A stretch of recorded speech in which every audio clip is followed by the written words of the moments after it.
Bom dia, boa tarde, boa noite. Está entrando no ar a sua TV Segurança e Saúde do Trabalho, que sempre trazemos entrevistas importantes e esclarecedoras aos nossos telespectadores. Vamos falar hoje de uma questão que envolve a segurança e saúde dos trabalhadores em relação à exposição às fibras do asbesto. Há 2 décadas, muitas telhas, pastilhas de freio, caixa d'água, entre outros produtos, eram fabricados com a fibra do asbesto, né, mais conhecido como amianto no Brasil. Nos dias de hoje, a matéria-prima ela já foi proibida em mais de 50 países, inclusive o Brasil, por ser comprovadamente uma substância carcinogênica. A Organização Mundial de Saúde ela afirmou que cerca de 100 mil pessoas morrem por ano devido à doença causada pela exposição ao amianto. Vamos hoje entrevistar a doutora Fernanda Gianazzi, engenheira civil e de segurança do trabalho e auditora fiscal do trabalho. Bom dia, doutora. Tudo bom? Olá, como vão? Tudo bem, dentro do possível, né? No momento dramático que vive a nossa sociedade, mas estamos aqui na resistência. Seremos sempre a resistência, né? Teremos que ser sempre a resistência, né? Então, a senhora foi pioneira, né, na luta contra o amianto no país, né? E quais fatores foram mais determinantes nessa sua decisão de atuar nessa linha em defesa dos trabalhadores pela extinção do amianto no Brasil? Bom, eu iniciei a minha carreira na auditoria fiscal em 1983. E naquele momento nós estávamos aí, né, no fim da ditadura militar e com muitas dificuldades, né, para atuar. E com o advento, né, os ares da abertura, eu e um colega médico, nós começamos a pensar numa atuação diferenciada na auditoria, tá? Não aguardar que essa demanda viesse aos nossos protocolos, mas que nós fizéssemos a busca ativa, né? E elencamos os diversos problemas de saúde no trabalho, e são tantos, mas naquele momento se discutia na OIT, na Organização Internacional do Trabalho, uma convenção sobre o uso seguro do amianto ou a sua proibição. Então, esses ares de abertura política, tá, que inspiravam para a redemocratização do país, né, ameaçada hoje, infelizmente. Mas, naquele momento, nós estávamos muito empenhados para que houvesse plena liberdade, né, principalmente para os trabalhadores se organizarem através dos seus sindicatos e a luta por melhores condições de trabalho. E, coincidentemente, esse debate do amianto se fazia presente lá na OIT. O Brasil, naquele momento, ele se alinhava com os outros produtores, né, principalmente o Canadá, para a continuidade da produção, essa produção perigosa. E nós resolvemos, então, criar um projeto dentro da antiga Delegacia Regional do Trabalho, aqui no estado de São Paulo, para conhecer a situação de exposição dos trabalhadores ao amianto ou ao asbesto, né? E, então, foi essa grande motivação naquele momento, os 2 fatores, o fator político, né, e o fator técnico e internacional desse grande debate. Então, a senhora, a partir daí, desse momento, né, ajudou a fundar, né, ajudou na fundação da Associação Brasileira dos Expostos ao Amianto, né? e que, a nosso julgo, né, o nosso conhecimento ao longo das nossas atividades de trabalho, como técnico de segurança, e particularmente como professor dos cursos técnicos, eu sempre vi no seu trabalho uma ação profícua na proteção dos trabalhadores. O que mudou, né, em relação a essa proteção dos trabalhadores a partir da criação e das ações promovidas pela ABREA? Na verdade, em meados de 1985, nós criamos o GIA, que era o Grupo Interinstitucional do Asbesto, tá? Que ali trazia todo o debate com o Fundacentro, com a Universidade Estadual de São Paulo, a Unesp, com os órgãos da Secretaria de Estado, aqui na época eram Relações de Trabalho, depois ela foi substituída pela Secretaria de Estado da Saúde. O GIA teve um papel muito importante até o início da década de 90, porque era um grupo multiprofissional, né, interinstitucional, tripartite, dentro da visão do tripartismo. Hoje eu discuto isso, mas à época era um modelo que se engatinhava no Brasil com a participação dos sindicatos de trabalhadores. Tá? E essa multiprofissionalidade, né, foi muito útil para a gente poder atuar. Então, o GIA, até 1990, em 5 anos, ele fiscalizou as empresas que utilizavam o amianto no estado de São Paulo, fez uma grande pesquisa, esteve nos ambientes de trabalho e se verificou, né, que havia uma exposição grave e que os trabalhadores desconheciam até então os riscos a que eles estavam expostos. Com a ECO, a Rio 92, né, melhor chamando, nós tivemos um contato com grupos internacionais que lutavam contra tóxicos em geral. Né?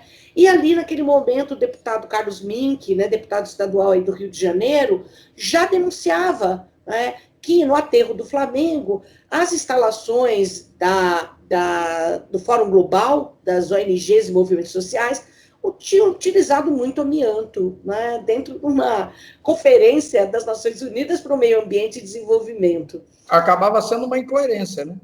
Com certeza. E esse contato com o NINC, com esses movimentos sociais internacionais, nós, principalmente eu ali, fiquei muito incomodada com algum posicionamento de sindicatos que defendiam o uso do amianto. Né? Então, esse foi um grande choque para mim. A Rio 92, eu participei da conferência e do Fórum Global, da conferência lá no Rio Centro, e sobre a questão da tecnologia nuclear, que eu também me dedicava muito a isso naquela época, porque a gente tinha um problema aqui em São Paulo sério, de exposição à radiação ionizante, e dali eu saí muito convencida de que não havia condições de você defender um uso seguro, um uso controlado de uma tecnologia que já era consabidamente nociva. Não havia mais o que se especular sobre o assunto. Era cancerígeno, os trabalhadores estavam adoecendo nas fábricas, desconheciam isso. Então, a partir dali, abre-se uma nova vertente de trabalho. E aí eu começo a ter alguns conflitos com esses sindicatos defensores do amianto, e aí nós vamos com uma das penas que eu recebi aí, a minha transferência arbitrária para Osasco, que era, na verdade, o locus de 2 grandes empresas, a maior multinacional de telhas das Américas, né, produtora de telhas, foi ali que cria-se o embrião da ABREA, quer dizer, 10 anos após a gente ter começado a discutir esse assunto no Brasil. A associação ela é criada com as vítimas da Eternit de Osasco, né, que foi a maior empresa desse grupo, na época, suíço-belga, e ali nós vamos começar a debater os adoecimentos, né, que até então estavam invisíveis, e também a proibição. E aí cria-se um conflito dentro do próprio Ministério do Trabalho. A minha pessoa passa a ser persona não grata, porque abraça uma causa junto a esse grande movimento social que vai se multiplicando em todo o Brasil, e hoje nós temos associações aí organizadas em 7 estados da nossa federação. Então, a sua luta pelo banimento do amianto, né, durante todo esse tempo, né, ela foi fundamental, né, e que em 2017 culminou com as ações de procuradores, juízes de trabalho, arguindo ações civil pública, pedindo a incondicionalidade da lei, que permitia o uso do amianto no Brasil, né, sob a pecha de que o amianto era seguro, né? Então, na verdade, não existe segurança para carcinogênico, né? O carcinogênico é carcinogênico, não tem limite de tolerância, não tem nada. É um carcinogênico, é nocivo mesmo, né? Então, o STF, a partir daí, ele proibiu a extração, a comercialização do produto no país, né? Como e quais as dificuldades a senhora enfrentou para conseguir essa vitória emblemática na defesa da saúde dos trabalhadores, principalmente em relação a essa questão que envolve o uso do asbesto? Bom, nós temos aí pesos e contrapesos, e se a gente for avaliar essa visão de ampliar as parcerias, trazer outros movimentos, isso fez com que, aos poucos, a discussão do amianto não ficasse restrita apenas aos trabalhadores, às vítimas, né, aos sindicatos, e isso vai ganhando um peso muito forte, né? Embora o Ministério do Trabalho não tenha acompanhado, infelizmente, esse debate, e eu me senti um pouco fora, né, do meu contexto ali, né, da resistência que o órgão que deveria zelar pela saúde, pela integridade dos trabalhadores, e acabou pecando, né, em não tomar nenhuma atitude. Então, nós vamos buscar parcerias fora dessas, dos órgãos, vamos dizer, dos órgãos oficiais, e a gente vai procurar o legislativo, tá? No primeiro momento, e que vai ganhando uma força, um efeito dominó com as leis que vão sendo aprovadas nos municípios, nos estados, tá? E essas leis passam a ser contestadas lá na Suprema Corte, né, no STF. A partir do debate no STF, questionando se os estados podiam ou não, se os municípios podiam ou não proibir o amianto, é que nós vamos ganhando aí o apoio, né, de várias outras entidades, como a OAB, que se juntam a nós, como a Amicus Curiae nessas ações, algumas entidades sindicais, não todas, mas algumas centrais que apoiam essa luta, e isso vai ganhando força, tá? Até que a gente chega naquele julgamento histórico de novembro de 2017. Então, foi uma construção, tá? Que eu digo que veio de baixo, né? Usando aí uma expressão, né, do movimento de globalização construído desde baixo, né? E isso também dialogando internacionalmente. Tanto que no Supremo nós tivemos duas audiências muito importantes, uma em que basicamente foram as entidades governamentais brasileiras, que na sua grande maioria, com exceção do Ministério de Minas, Energia, Indústria e Comércio, que se colocaram a favor da indústria do amianto, com a sua assessoria, os demais, Previdência Social, Meio Ambiente, até o Ministério do Trabalho timidamente se colocou pela proibição. Timidamente, porque não fez nada em relação a isso. Mas ali, naquela composição governamental, quem ficou de fora foram os dois ministérios, o Indústria e Comércio e Minas e Energia.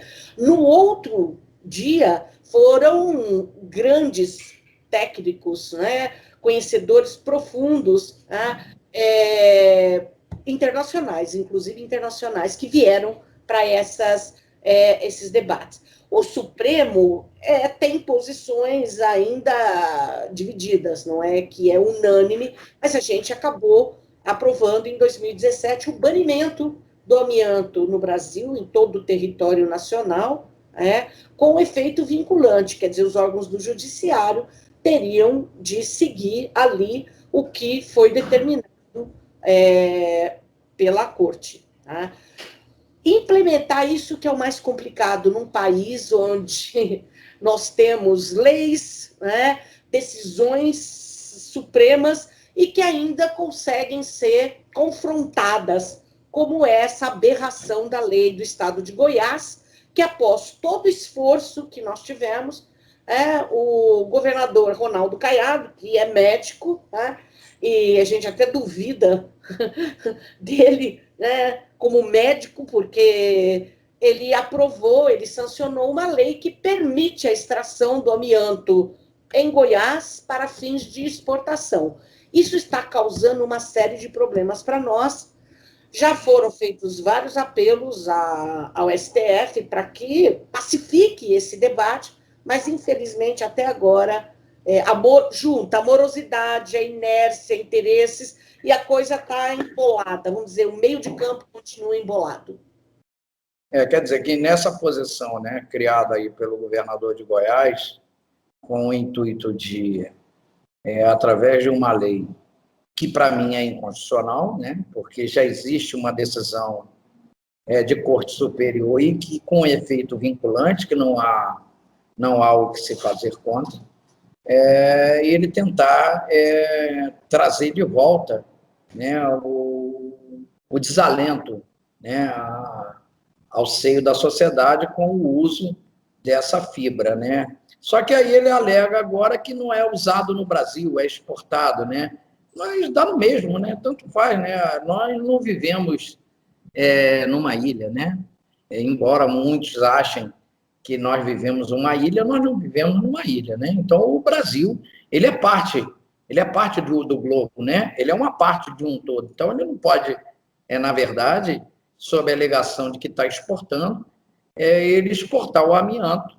A mesma coisa seria, eu não vendo droga no Brasil. Não, aqui no Brasil não tem uso de droga, mas eu pego a droga toda e exporto. Então, é mais ou menos a mesma comparação. Então, a senhora vê isso como um retrocesso, pode ser um retrocesso, essa ameaça, uma ameaça, embora ainda sem ainda o questionamento ao Supremo, a posição do Supremo, a senhora vê uma possibilidade de começarem aqui e ali espolcar essas decisões aí para voltar com o amianto? Então, olha o que aconteceu. Em 2017, após aqueles debates na corte que foram muito ricos para nós, eu como engenheira, até com dificuldade de entender boa parte do que ali os ministros diziam, mas no final era bem isso, a proibição do amianto, os estados tinham poder, era essa a discussão, os estados podem legislar, de maneira subsidiariamente, a União, que era esse o debate, se os estados invadiam ou não competência exclusiva da União. Agora, a incoerência dessa lei, que já nasceu inconstitucional do estado de Goiás, é que ela legisla sobre mineração. Isso é competência exclusiva da União, tanto que em 2001, quando foi aprovada a primeira lei de proibição no estado de São Paulo, nós tivemos duas leis. A primeira foi declarada inconstitucional, por quê? Porque ela legislava sobre todos os aspectos, sobre toda a cadeia produtiva, mineração, comércio. O que o Ronaldo Caiado faz é legislar sobre mineração e comércio, que são matérias afeitas à União. Os estados podem, sim, legislar subsidiariamente em questões de saúde, meio ambiente, que é a segunda lei de São Paulo. Ela aborda isso, a proteção do usuário, daquele que tem a sua saúde comprometida, e foge do que poderia criar aí os mecanismos da inconstitucionalidade. E o Ronaldo Caiado, sem nenhum escrúpulo, sem se ater nem a nossa Constituição Federal e nem uma decisão que a Corte prolatou, enfim, aprovou, e diz simplesmente o seguinte: no meu estado, eu. Quem manda sou eu. É isso. É o coronel, que diz: aqui na minha terra quem manda sou eu. Muito bem dito. E o que ele está criando não é só o problema da exploração mineral em Goiás, porque, segundo o que se alega, é para fins de exportação. Então, nós temos aí uma política de racismo ambiental, de duplo padrão, que é aquilo que nós não queremos e não podemos, nós mandamos para fora. É uma dupla moral. Mas, mais do que isso, quando ele explora o mineral e diz que vai exportar, ele vai exportar pelos portos de estados como São Paulo e Rio de Janeiro, 2 estados que têm proibições formais, leis estaduais que foram confirmadas pelo Supremo Tribunal Federal. A lei do Rio de Janeiro, inclusive, foi, vamos dizer, o pivô disso, foi nela que teve o efeito erga omnes, que até então a lei de São Paulo não tinha obtido. Ela se restringia a São Paulo. E no julgamento de novembro, foi a lei do Estado do Rio de Janeiro que promoveu isso, esse efeito vinculante e erga omnes, quer dizer, para todos os estados da federação. Então, existe uma ação direta de inconstitucionalidade, a 6.200, tá? Que foi aí apresentada pela Associação Nacional dos Procuradores do Trabalho, e que nós, como a BREA, em todas elas, nós sempre pleiteamos sermos amigos curi, amigos da corte, para podermos... Amigos da corte, né? Poder se pronunciar no processo, né? Pois é, mas essa ADI, 6.200 da ANPT, ela está repousando na gaveta do ministro Alexandre de Moraes. E isso, quer dizer, nós já temos desde 2019, vai para quase 2 anos, que a lei Ronaldo Caiado foi sancionada, e que nós aguardamos, tá? Que ela seja, sim, decretada inconstitucional. Naquele episódio, em 2017, só para eu terminar esse raciocínio, quando acabou tudo, que nós estávamos assim com imprensa internacional, aquela, vamos dizer, muvuca na porta do Supremo, alguns estupefatos, dizendo: opa, o que aconteceu? Eu não entendi. Eu perguntei ao decano, o ministro Celso de Mello, na porta: ministro, se algum estado resolver aprovar uma lei já antevendo o que podia acontecer em Goiás, ele disse: a hora que bater aqui no Supremo, ela vai ser declarada inconstitucional. Derrubada por inconstitucionalidade. Pois é, e 2 anos quase, agora em julho completa 2 anos e nada. Quer dizer, não se declarou a inconstitucionalidade, esse julgamento está aí suspenso, já foi colocado no plenário virtual várias vezes e retira-se delas. Enfim, essa é a situação. Então, vamos lá. Na 15ª edição, né, do prêmio chamado Faz a Diferença, iniciativa do Grupo Globo, né, em parceria com a Federação das Indústrias do Estado do Rio de Janeiro, a senhora foi agraciada com o prêmio pelo reconhecimento de sua luta pelo banimento do amianto no país, né? Nesse seu ativismo, né, lhe rendeu processo, punição, alguma ameaça ao longo dessa sua defesa pela saúde dos trabalhadores expostos ao amianto? Bom, eu estou na frente, tá?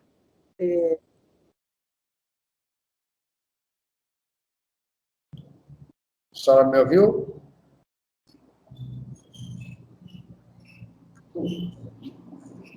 E entrou. Oi? Oi, tá me ouvindo? Então, agora eu estou. A senhora me ouviu ou não, né? Ouvi a pergunta, agora está entrando. Essa é a nossa entrevista. Nós está o começo da nossa entrevista. Agora gostaríamos que a senhora, nesse encerramento da nossa dessa nossa entrevista, né? Gostaríamos que a senhora pudesse dar a sua mensagem à sociedade brasileira em relação a toda essa luta pelo banimento definitivo, né, do amianto no Brasil, para que todos possam até se enganjar na luta, né, porque eu acho que é uma luta de todos, não é uma luta só da senhora, da Abreia, né, dos procuradores do trabalho, das associações dos magistrados do trabalho, é uma luta de todos, né, porque segurança e saúde no trabalho são questões que envolvem a sociedade brasileira, né, porque ela acaba, de uma forma ou outra, pagando, né, é ela quem vai pagar essa conta, né, esses trabalhadores que se contaminam, que se acidentam, eles vão lá na porta da Previdência Social e somos nós que estamos de carregar com esse ônus, né. Então, gostaríamos que a senhora deixasse aí suas considerações finais para a sociedade brasileira, para que a gente possa ter noção exata de como pode a sociedade participar dessa luta.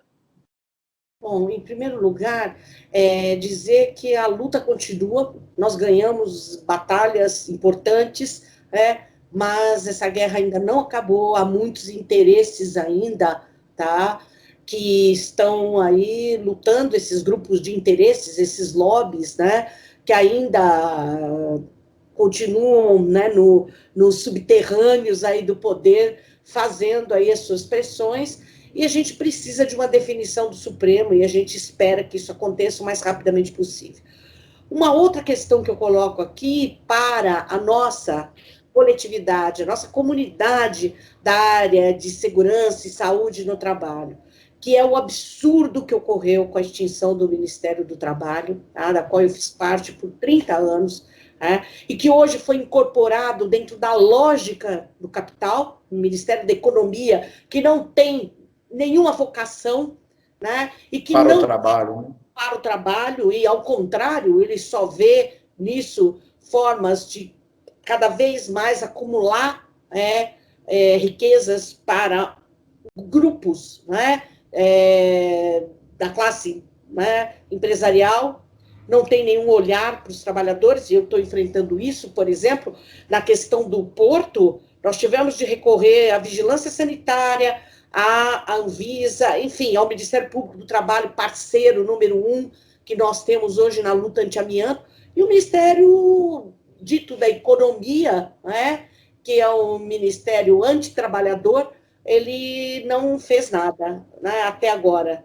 Então, aqui fica um apelo para que a gente, se a gente conseguir mudar o rumo desse país, né, do político desse país, que a gente possa voltar a ter um Ministério do Trabalhador voltado, sim, de fato, aos interesses da classe trabalhadora, na luta pela sua segurança, pela sua saúde, pela integridade física, e que nós possamos retroagir, né? Infelizmente, é isso, né?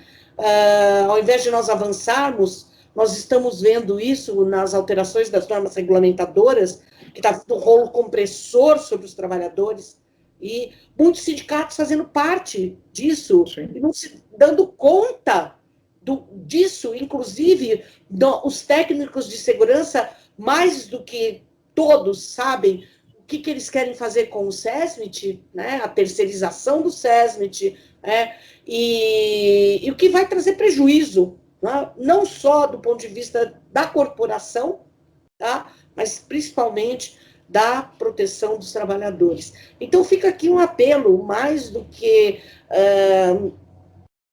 uma esperança de mudanças, mas um apelo para que nós nos unamos. A luta anti-amianto mostrou que a sociedade, né, quando organizada e quando ela é generosa, acolhe a todos, não queremos esse protagonismo só para nós. É uma luta que envolve vários segmentos, e todos eles são parte disso, todos eles são protagonistas. Não é a Abreia sozinha, não é a Fernanda Gianazzi sozinha, não é o Ministério Público do Trabalho sozinho, e sim esse coletivo que se formou em torno de uma luta que é justa. Façamos isso, para impedir o retrocesso nas normas regulamentadoras, para impedir com que esse Ministério da Economia, que se agigantou, e engoliu o Ministério do Trabalho sem resistência. Isso que foi mais triste, não houve resistência. E eu fico aqui, né, voltando ao início da nossa conversa, na resistência. Mesmo aposentada, eu não me sinto parte de um Ministério da Economia, não faço parte disso.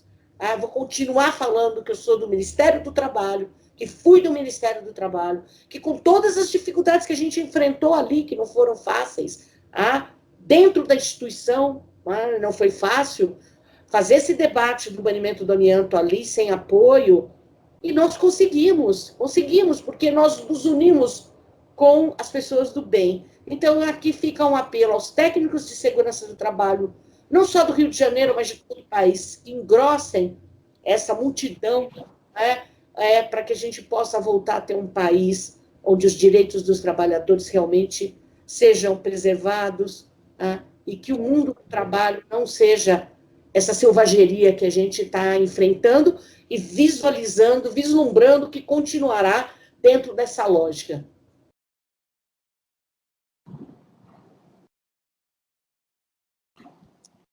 Queremos agradecer a sua entrevista, né? E que com certeza nós temos consciência de que foi bastante profícua, esclarecedora, aos nossos telespectadores, aos nossos amigos que hão de assistir os nossos vídeos. E queremos convidar a todos que possam se inscrever no nosso canal, possam participar do nosso canal, porque, como a senhora falou, a luta ela não é apenas de sua, da ABREA, do Ministério Público, é uma luta de todos, e que nós, os companheiros técnicos de segurança do trabalho, consigam compreender a gravidade do uso, mesmo esse uso, que se diz controlado, que não tem controle nenhum, esse uso controlado do amianto, ele pode ser feito, não pode, ele tem que realmente ser banido de vez. A sociedade tem que entender que, se ele é carcinogênico, ele tem que ser banido, não há outro, não tem um meio termo, não há contraponto, não há entre a saúde e supostamente o capital, a sociedade brasileira ela tem que estar a favor da saúde, porque o trabalhador não tem que escolher entre a saúde e o trabalho. Ele tem de ter um trabalho saudável, um trabalho que não adoeça, um trabalho que não mate e que ele possa, assim, gozar plenamente da sua saúde até o momento em que for determinado que ele parta, não por culpa de alguém que se omitiu em protegê-lo.